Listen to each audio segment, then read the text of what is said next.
5 jours. 5 jours à regarder les marchés. Ouais, bon, en fait, c'est plutôt 4 jours parce que lundi, on a préféré ne rien faire et larver au soleil pendant que l'Europe s'excitait sans volume. Donc, 4 jours à regarder les marchés, faire quelque chose d'absolument, tout simplement fascinant. Monter sur des rumeurs, monter sur des espoirs, monter sur des sources proches des négociations qui ne savent rien de plus que vous et moi, mais qui savent quand même des trucs qui font monter les marchés. Cette semaine, les marchés mondiaux ont fonctionné et ils ont trié les bonnes nouvelles des mauvaises durant toute la semaine. Ils ont vu qu'il y avait pas mal de mauvaises nouvelles quand même et donc ils ont décidé de se concentrer sur les bonnes. Oui, parce que c'est mieux les bonnes. Enfin, surtout sur le fait que l'on s'est convaincu toute la semaine qu'on va trouver un accord de prolonger le cessez-le-feu. Ça nous a amplement suffi pour générer la dynamique de la hausse. Le moteur de la semaine, vous l'avez deviné, vous l'avez compris, vous le savez, c'est l'Iran, encore et toujours l'Iran. L'accord qui arrive, l'accord qui n'arrive pas, l'accord qui avance bien, l'accord que Téhéran dément, l'accord que Trump annonce sur Truth Social entre deux postes pendant sa partie de golf, l'accord du siècle qui n'existe pas encore, mais qui techniquement fait monter les marchés comme s'il était déjà signé, encadré et accroché au mur du bureau ovale. Bienvenue donc dans ce Swiss Bliss, nous sommes le 30 mai 2026 et je suis Thomas Veillet. On va décortiquer ensemble la semaine la plus kafkaïenne de l'année, même si j'ai l'impression que toutes les semaines de cette année sont kafkaïennes de plus en plus.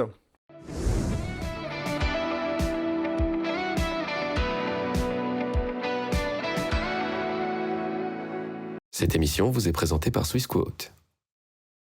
Alors avant toute chose, ce que vous allez entendre et voir dans cette vidéo n'est pas un conseil financier, c'est mon avis, mon analyse et parfois mon humeur du jour. Par contre, si vous voulez comprendre la bourse, là, vous êtes au bon endroit. Commençons donc par l'essentiel, le détroit d'Ormuz. 20% de l'offre pétrolière mondiale passe par là, vous le savez, si on ne l'a pas répété 1000 fois depuis la fin février, on ne l'a jamais dit. Même sur BFM et LCI, ils le savent. Depuis le 28 février, date de l'offensive israélo-américaine contre l'Iran, ce détroit est pratiquement bloqué, et depuis le 28 février, les marchés mondiaux sont otages de cette artère.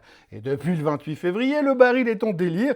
Au début, on trouvait ça drôle, après on a vu que ça faisait quand même du mal à la pompe, et on a eu un peu peur, et puis on s'est gentiment habitué au concept du moins pire, et il y a eu un instant où les marchés trouvaient presque ça super que le baril soit redescendu à 90$, et que c'était vraiment génial.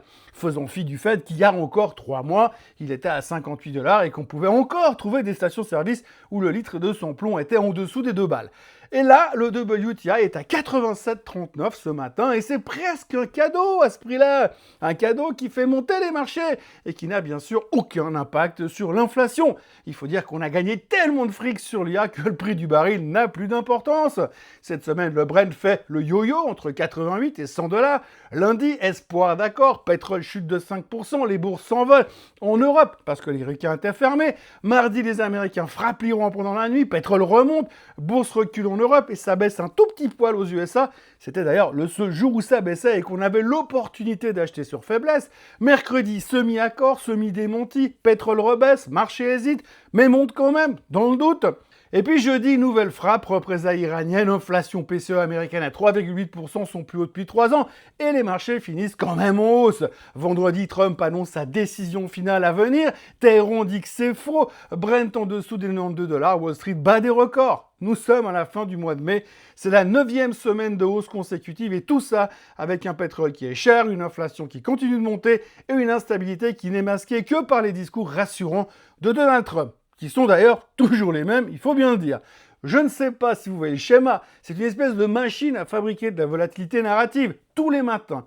Tous les matins, les marchés décident ce qu'ils veulent croire, et ce qu'ils veulent croire, c'est l'accord. L'accord comme un horizon, l'accord comme un objectif perpétuellement décalé. C'est un mirage dans le désert, plus tu t'en approches, plus il recule, mais entre-temps, tu continues de marcher. Et le marché, lui, il monte quand même. Mais au fond, on sait tous que cet accord, s'il y a un accord, sera un accord bidon entre gens qui se détestent cordialement depuis la crise des otages américains et que c'est pas en 3 jours de négociation qu'on va régler 46 ans de haine cordiale.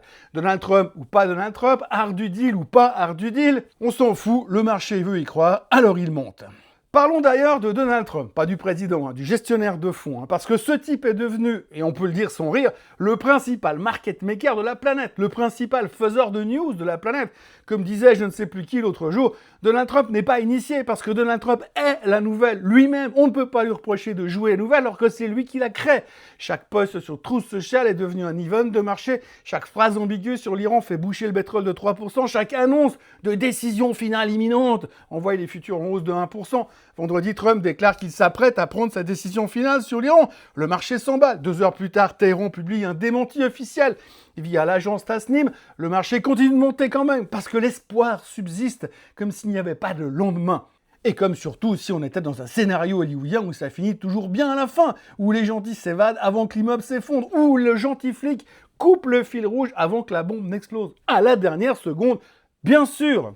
Non, ce qui est fascinant aujourd'hui et légèrement inquiétant pour la santé mentale collective, c'est que les investisseurs professionnels, des gens avec des CFA, des PhD d'économie, des décennies d'expérience, sont en train de trader des posts de réseau social d'un homme dont la relation à la vérité est, assez créative. Et ils le font consciemment, en souriant, en trouvant ça super et presque normal, même si au fond nous, il y a toujours un doute qui persiste quelque part. C'est ça, la finance en 2026. Un Bloomberg, mais en mode Snapchat. Néanmoins, cette semaine, Trump nous en a fait une bonne, ou refait plutôt une bonne, et sur Dell. Le gars encourage tout le monde à acheter Dell il y a 3 semaines, ensuite il file un contrat de 10 milliards à Dell, et les résultats de Dell il y a 2 jours sont tellement canons que le titre a littéralement explosé. Il fut un temps où la loi obligeait les boîtes à prévenir le marché quand les attentes des analystes étaient trop loin de la réalité du marché. Jeudi, Dell a fait pratiquement 2 fois mieux que les attentes, et ça ne choque personne qu'il n'y ait pas eu un profit warning à la hausse. La loi des marchés, les règles de marché ne veulent plus rien dire et Trump est passé dans un monde où nous ne sommes pas et où il fait ce qu'il veut sans que cela n'entraîne la moindre conséquence, surtout pour lui. Et tout le monde trouve ça absolument normal. Si vous n'avez pas vu l'histoire de Dell, c'est normal parce qu'on en parle presque nulle part. J'en ai parlé dans le Morning Bull d'hier et vous pouvez le revoir. Le lien est en dessous de cette vidéo ou alors vous cliquez sur la vignette à la fin de cette vidéo. Mais il faut rester jusqu'à la fin. Et puis alors, pendant que tout le monde regardait l'Iran comme une émission de télé-réalité, il y avait un invité surprise, jeudi, l'inflation. Enfin, surprise, il faut le dire vite, l'effet surprise était quand même éventé depuis pas mal de temps, et celui qui me dit qu'il était surpris que l'inflation soit si proche des 4%, c'est que c'est un menteur. Mais toujours est-il que l'inflation, l'indice PCE américain, la mesure préférée de la Fed, est sortie à 3,8% en avril, son plus haut niveau depuis presque 3 ans.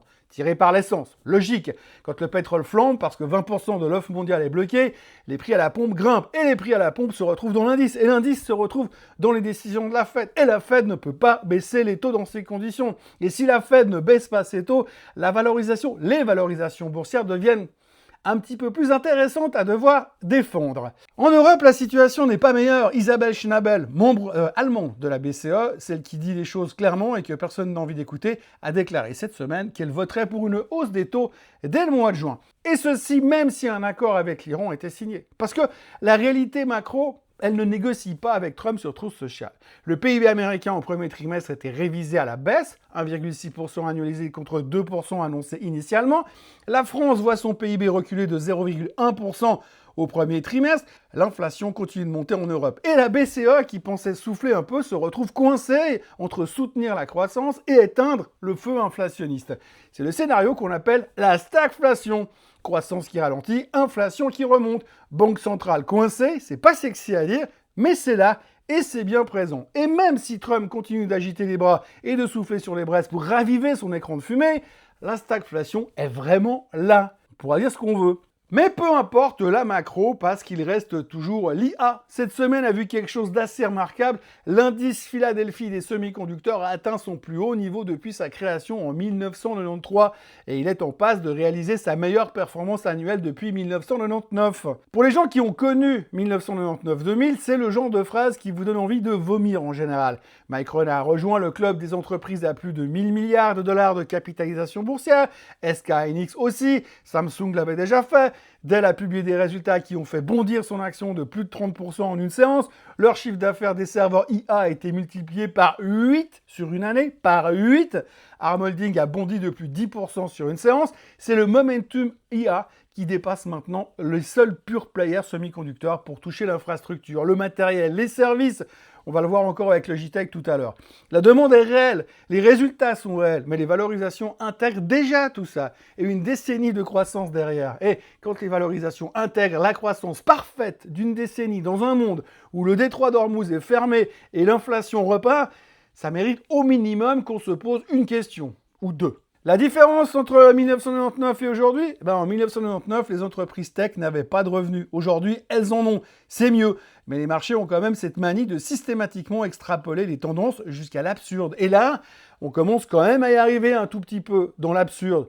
Je ne suis pas bearish, je préviens, c'est tout. Maintenant, un petit mot sur la BCE, parce que c'est important pour les prochaines semaines. Isabelle Schnabel a donc clairement indiqué que la BCE pourrait monter ses taux en juin, dans un contexte où la croissance européenne ralentit, où la France est techniquement en légère récession au premier trimestre, où l'Italie n'est pas en grande forme non plus. Monter les taux, maintenant, c'est jouer aux pompiers pyromanes. On éteint l'inflation, mais on met le feu à la croissance. La BCE est dans la position impossible de toutes les banques centrales depuis le choc pétrolier. Ces outils sont conçus pour lutter contre la demande et pas contre les chocs d'offres. Quand le pétrole monte parce qu'un détroit est fermé, la BCE peut monter ses taux autant qu'elle veut. Ça ne rouvrira pas le détroit d'Ormuz. Mais ça va ralentir le crédit, les investissements, l'emploi. Et les banquiers centraux le savent. Et ils le font quand même. Parce que la crédibilité anti-inflationniste, ça se construit sur des décennies et ça se détruit en quelques trimestres. Et après 2021-2022, personne à Francfort n'a envie de revivre l'humiliation de l'inflation transitoire.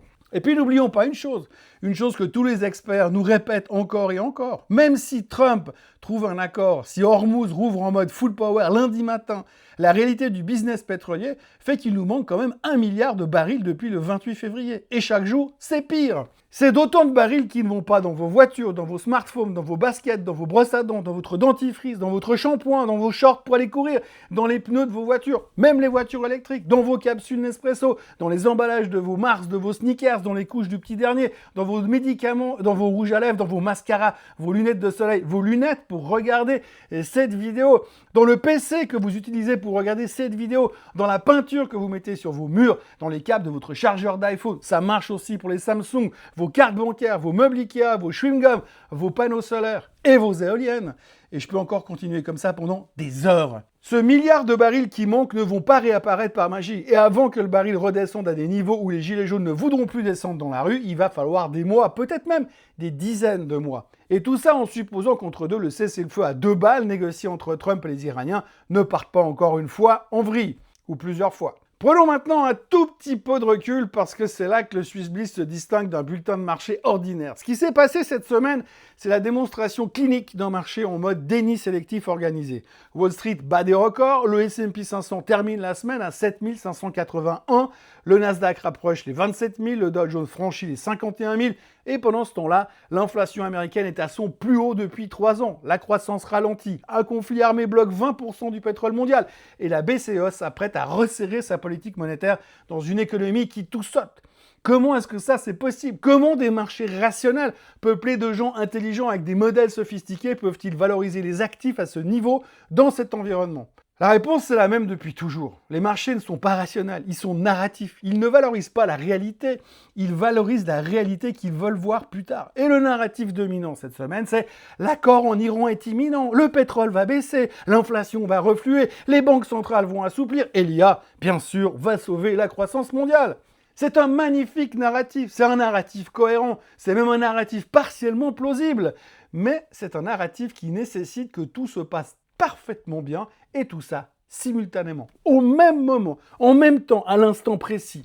Trump signe l'accord, Téhéran accepte, le détroit rouvre, l'inflation reflue en 60 jours, la Fed peut baisser les taux, la BCE fait une pause, et l'IA va continuer de croître à 80% par année au minimum. La probabilité que tout ça se passe en même temps, je vous laisse faire le calcul vous-même. Moi, ce qui me frappe le plus, c'est la comparaison avec d'autres moments de l'histoire. En 1999, les marchés avaient aussi un narratif parfait. Internet allait tout changer, et ça a tout changé. La croissance serait infinie, les anciennes métriques de valorisation ne s'appliquaient plus. En 2006-2007, le narratif était que l'immobilier ne pouvait que monter et que la titrisation avait éliminé tout risque systémique. Chaque bulle a son propre narratif rassurant, et chaque narratif rassurant a une durée de vie limitée. Je dis pas qu'on est en 1999. La différence fondamentale, c'est que les revenus de l'IA sont réels. Dell a vraiment multiplié ses ventes de serveurs par 8. Nvidia vend vraiment des puces à des prix astronomiques. La demande est là. Mais la différence entre une tendance réelle et une bulle, c'est pas forcément la direction. C'est la vitesse et la valorisation. Et là, on commence à être dans une zone où la vitesse est devenue son propre argument et le reste du scénario commence à être un tout petit peu tiré par les cheveux. Regardons rapidement les performances de la semaine. Donc évidemment, le Semiconductor Index, c'est la meilleure performance de la semaine des secteurs que l'on suit. 5,14 de hausse, suivi par le Nikkei qui n'arrête plus de monter malgré tous les problèmes qu'il peut avoir. Et le rendement du 10 ans japonais qui continue de monter, mais 4,72 sur la semaine. Le Dow Jones des transports se réveille parce que c'est tellement cool. Les avions, les compagnies aériennes vont gagner tellement d'argent avec le pétrole qui baisse. Le Nasdaq, c'est toujours la tech. Le S&P 500 suit le mouvement. L'Italie est en hausse malgré des chiffres économiques mezzo. La France qui annonce quand même une espèce de récession au premier trimestre est quand même en hausse de 0,83% sur la semaine. L'or, lui aussi, est en hausse de 0,8%. Et puis après, de l'autre côté, vous avez Hang Seng qui baisse, la Chine qui baisse, et puis le Bitcoin qui est au fond du bac, et le pétrole, bien sûr, qui se fait défenestrer en perdant 9,57% sur la semaine. Mais attention, ça peut changer lundi matin. Si on regarde les performances sur nos bons vieux titres du SMI, c'est Logitech qui remporte la coupe cette semaine, plus 8,63%, suivi de Richemont après leurs excellents chiffres de la semaine précédente, 8,44% de hausse, avec Amrise qui suit derrière et Holcim qui suit également derrière, parce que tout va bien dans l'économie. Puis autrement, le reste, eh bien, c'est un peu Partners Group qui continue à se faire massacrer, qui perd encore 3,7%. Les assurances en baisse, Novartis en baisse, Swisscom en baisse, UBS en baisse. Et finalement, il n'y a que Roche qui est à l'équilibre et puis quelques petits second liners qui sont en tête. Nestlé, quand même, a réussi à grappiller 0,84%. D'un point de vue technique, voici donc notre bon vieux SMI. Alors vous voyez que si on regarde simplement ce qui s'est passé cette semaine, si vous regardez les 4 dernières séances, c'est méga chiant. Hein. Donc le top de la semaine est à 13 650 et des poussières et le bottom de la semaine, il doit se terminer autour des 13 450. C'est-à-dire qu'on a un range extrêmement serré parce qu'il ne se passe pas grand-chose. Et c'est pas parce que Logitech prend 9% que le SMI va s'envoler. Néanmoins, d'un point de vue purement technique, on est sur une configuration où on peut espérer un petit accélération. Moi, ce qui me dérange un peu, c'est les hésitations de fin de semaine. Vous voyez, sur les deux derniers candles qu'on voit ici, on a quand même une phase où on a une journée de baisse qu'on arrive à rebondir en fin de séance et une journée de hausse qu'on arrive à claquer pour ramener quasiment à zéro en fin de séance aussi. Donc, on voit beaucoup d'hésitation et peu de confiance en l'avenir, surtout que les vacances approchent. Le S&P 500 est au plus haut de tous les temps, il n'y a rien à dire. Hein. Le trend est toujours là, toujours ferme, toujours confiant, j'ai envie de dire. Vous voyez qu'on est établi à la hausse. Pour l'instant, il n'y a vraiment pas de signe de faiblesse. Sur les 4 séances de la semaine, on a eu la première semaine, la séance de la semaine, le mardi, où on a quand même perdu 3 bricoles, 0,4%. Mais finalement, on termine quand même la semaine au plus haut de tous les temps sur le S&P 500. Le Nasdaq 100, c'est pareil, les puristes diront oui, mais bon, il y a une espèce d'hésitation, c'est vrai, il y a une belle croix là en haut, tout en haut. Ça veut dire que le marché ne sait pas trop où aller pour la fin de semaine. En même temps, c'est la fin de semaine et on sait tous, bien sûr, qu'en début de semaine et tous les dimanches, on a toujours Trump qui vient nous faire son show et que tout peut arriver. Et si vous regardez un petit peu, donc si on reprend là, vous voyez la fin de semaine sur le Nasdaq, grosse hésitation, on finit inchangé quasiment. Et là aussi, grosse hésitation en fin de semaine précédente et encore une fois à la semaine d'avant. Donc on voit clairement que personne n'a envie d'être exposé au Nasdaq ou à quoi que ce soit d'autre en fin de semaine sur un week-end parce qu'on sait tous que Trump peut nous faire à peu près tout et n'importe quoi. Le SOX, on l'a vu tout à l'heure, hein, vous voyez, on est quand même juste pas loin des plus hauts de tous les temps. On n'est pas exactement, si en fait on est au plus haut de tous les temps sur le SOX quasiment. Donc bref, voilà, tout va bien du côté des semi-conducteurs, il n'y a pas grand-chose à raconter là-dessus. Le DAX, pareil, le aussi au plus haut de tous les temps, malgré qu'on parle de hausse des taux, en Allemagne, enfin en Europe ces prochains temps. On en a parlé tout à l'heure, vous voyez qu'on est encore juste tout en haut. Là, les records sont ici. On n'est pas très loin, mais on n'arrive pas à casser non plus, franchement. Le CAC 40, il ne fait pas grand-chose non plus sur la semaine. Vous voyez là aussi, hein, regardez le range de la semaine. Sur les 5 sessions du CAC 40, vous avez le bottom de la semaine se situe là, donc autour des 8150.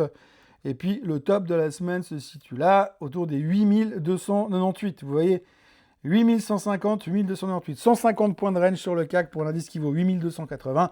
Eh bien, ça fait pas grand-chose et c'est extrêmement serré, ce qui veut dire qu'on s'emmerde et qu'on hésite beaucoup. L'or qui a été testé sa moyenne mobile des 200 jours cette semaine, vous le voyez ici, très clairement, on a rebondi pile poil dessus, mais on est toujours dans une tendance purement descendante sur l'or pour l'instant, si vous êtes un chartiste pur. Le pétrole, regardez comme c'est beau, il a cassé la tendance haussière, c'est fini, tout va bien, on va revenir à la réalité. Enfin, on va peut-être revenir autrement à la réalité, mais vous voyez qu'on revient sur les 87 $. On peut aller chercher les 80 en fonction des nouvelles la semaine prochaine.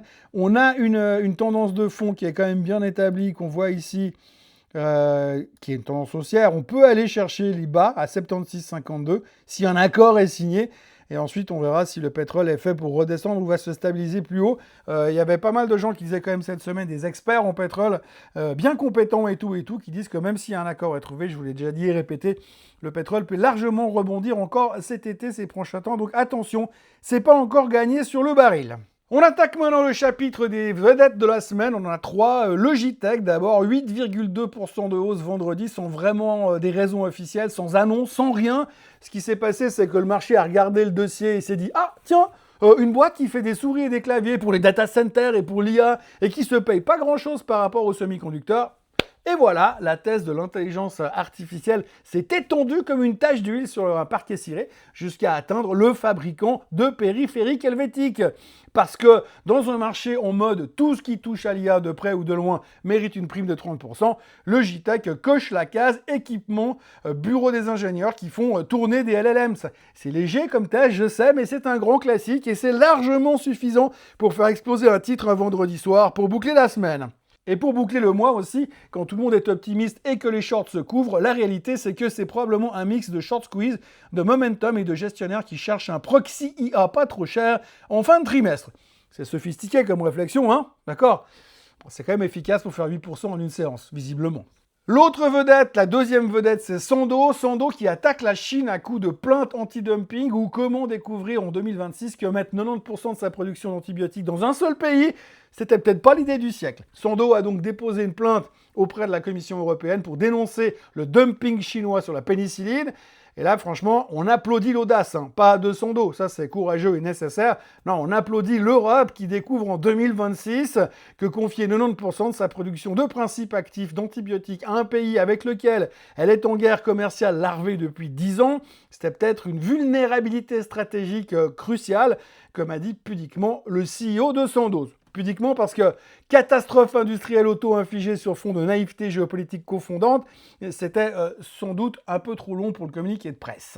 Le mécanisme est assez simple et assez joli dans son cynisme. La Chine subventionne massivement ses producteurs d'amoxicilline, vend en dessous des coûts de revient, détruit méthodiquement la concurrence européenne et se retrouve en situation de monopole sur un médicament qu'on donne aux enfants et qui ont une otite. Bravo, bravo, bravo à tout le monde. L'Europe a optimisé sa chaîne d'approvisionnement pharmaceutique avec la même rigueur stratégique qu'elle avait appliquée au gaz russe. Le résultat est à peu près aussi satisfaisant. La plainte de Sandoz est légitime. La commission va examiner. Les Chinois vont nier. Et dans 18 mois, si on a de la chance, il y aura peut-être des droits de douane. En attendant, continuez à prendre vos antibiotiques tant qu'il en reste. Ça ne change pas la performance du titre, mais au moins, il ne se laisse pas faire.